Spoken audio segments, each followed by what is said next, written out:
ನಮಸ್ಕಾರ ಸ್ನೇಹಿತರೆ, ಪನ್ನಾಸ್ ಕಿಚನ್‌ಗೆ ಸ್ವಾಗತ. ನಾವಿವತ್ತು ತುಂಬಾನೇ ಟೇಸ್ಟಿ ಆಗಿರುವಂತಹ ಮಾವಿನ ಹಣ್ಣಿನ ಪಾಯಸನ ಮಾಡೋದು ಹೇಗೆ ಅಂತ ನೋಡೋಣ. ನಾನಿಲ್ಲಿ ಒಂದ್ ಜಾರ್‌ಗೆ 2 ಸ್ಪೂನ್ ಅಷ್ಟು ಗಸಗಸೆ, ಅರ್ಧ ಕಪ್ ಅಷ್ಟು ಸಕ್ಕರೆ, 2 ಏಲಕ್ಕಿ, 1 ಲವಂಗ, ಒಂದ 7 ರಿಂದ 8 ಬಾದಾಮಿ, ಅರ್ಧ ಕಪ್ ಅಷ್ಟು ಹಾಲ್ ಪುಡಿ ಹಾಕೊಂಡು ಚೆನ್ನಾಗಿ ರುಬ್ಕೋತಾ ಇದ್ದೀನಿ. ನೋಡಿ ಈ ತರ ನೈಸ್ ಆಗಿ ರುಬ್ಬಿಟ್ಕೊಂಡಿದೀನಿ. ಹಾಗೇನೆ ಒಂದ್ ಪಾತ್ರೆಗೆ ನಾನಿಲ್ಲಿ 2 ಸ್ಪೂನ್ ಅಷ್ಟು ತುಪ್ಪ ಹಾಕೊಂಡು, ತುಪ್ಪ ಕಾದ ನಂತರ ಅರ್ಧ ಕಪ್ ಅಷ್ಟು ಶಾವ್ಗೆ ಹಾಕಿ ಹುರ್ಕೋತಾ ಇದ್ದೀನಿ. ನೀವು ರೋಸ್ಟೆಡ್ ಶಾವ್ಗೆ ಕೂಡ ತಗೊಬಹುದು. ಉರಿನ ಮೀಡಿಯಂ ಫ್ಲೇಮ್ ಅಲ್ಲಿ ಇಟ್ಕೊಂಡು ಶಾವ್ಗೆ ಈ ತರ ಕಲರ್ ಚೇಂಜ್ ಆಗೋ ತನಕ ಹುರ್ಕೊಂಡ್ಬಿಟ್ಟು ನಾನು ಇದನ್ನ ಒಂದ್ ಬೌಲ್ಗೆ ಎತ್ತಿಟ್ಕೋತಾ ಇದ್ದೀನಿ. ಹಾಗೇನೆ ಇದೇ ಪಾತ್ರೆಗೆ ನಾನು 1 ಸ್ಪೂನ್ ತುಪ್ಪ ಹಾಕೊಂಡ್ಬಿಟ್ಟು ಒಂದ್ 15 ಗೋಡಂಬಿ ಹಾಕಿ ಗೋಲ್ಡನ್ ಬ್ರೌನ್ ಆಗೋ ತನಕ ಹುರಿದ್ಬಿಟ್ಟು ಇದನ್ನು ಒಂದ್ ಬೌಲ್ಗೆ ಎತ್ತಿಟ್ಕೋತಾ ಇದ್ದೀನಿ.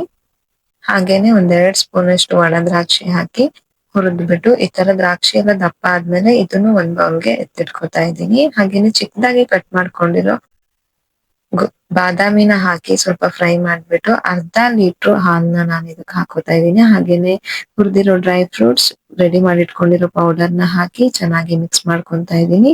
ಇದು ಕುದಿತಾ ಇರ್ಬೇಕಾದ್ರೆ ಸ್ವಲ್ಪ ದಪ್ಪ ಅನ್ಸಿದ್ರೆ ನೀವು ಇದಕ್ಕೆ ನೀರನ್ನ ಹಾಕೊಬಹುದು. ಹಾಗೇನೆ ಸಕ್ಕರೆ ಏನಾದ್ರು ಕಮ್ಮಿ ಅಂತ ಅನ್ಸಿದ್ರೆ ಅದನ್ನು ಹಾಕೊಬಹುದು. ಹಾಗೇನೆ ನಾನಿಲ್ಲಿ ಶಾವ್ಗೆನೂ ಹಾಕೊಂಡು ನೀಟಾಗಿ ಮಿಕ್ಸ್ ಮಾಡ್ಕೊಂತಾ ಇದ್ದೀನಿ. ಇದನ್ನ 7 ರಿಂದ ಒಂದ್ 10 ನಿಮಿಷ ಬೇಯಿಸ್ಕೊಬೇಕು. ನೋಡಿ ಶಾವ್ಗೆ ಎಲ್ಲ ಎಷ್ಟು ಚೆನ್ನಾಗಿ ಸಾಫ್ಟ್ ಆಗಿ ಬೆಂದಿದೆ. ಈಗ ಇದನ್ನ ನಾನು ಕೂಲ್ ಆಗಕ್ಕೆ ಬಿಡ್ತಾ ಇದ್ದೀನಿ, ಟರ್ನ್ ಆಫ್ ಮಾಡ್ಬಿಟ್ಟು. ನಂತರ ಒಂದ್ ಬೌಲ್ಗೆ ನಾನಿಲ್ಲಿ ಮ್ಯಾಂಗೋ ಪ್ಯೂರಿನ ಹಾಕೊಂತಾ ಇದ್ದೀನಿ. ನಾನಿಲ್ಲಿ 1 ಮಾವಿನ ಹಣ್ಣನ್ನು ತಗೊಂಡಿದ್ದೀನಿ. ಇದಕ್ಕೇನೆ ಕೂಲ್ ಆಗಿರೋ ಪಾಯಸನ ಹಾಕೊಂಡು ನೀಟಾಗಿ ಮಿಕ್ಸ್ ಮಾಡ್ಕೊಂತಾ ಇದ್ದೀನಿ. ಮಾವಿನ ಹುಳಿ ಇದ್ರೆ ಪಾಯಸ ಹಾಳಾಗ್ಬಿಡತ್ತೆ. ಅದಕ್ಕೋಸ್ಕರ ಸರ್ವ್ ಮಾಡೋ ಟೈಮ್ ಅಲ್ಲಿ ಇದನ್ನ ಮಿಕ್ಸ್ ಮಾಡ್ಕೊಬೇಕು.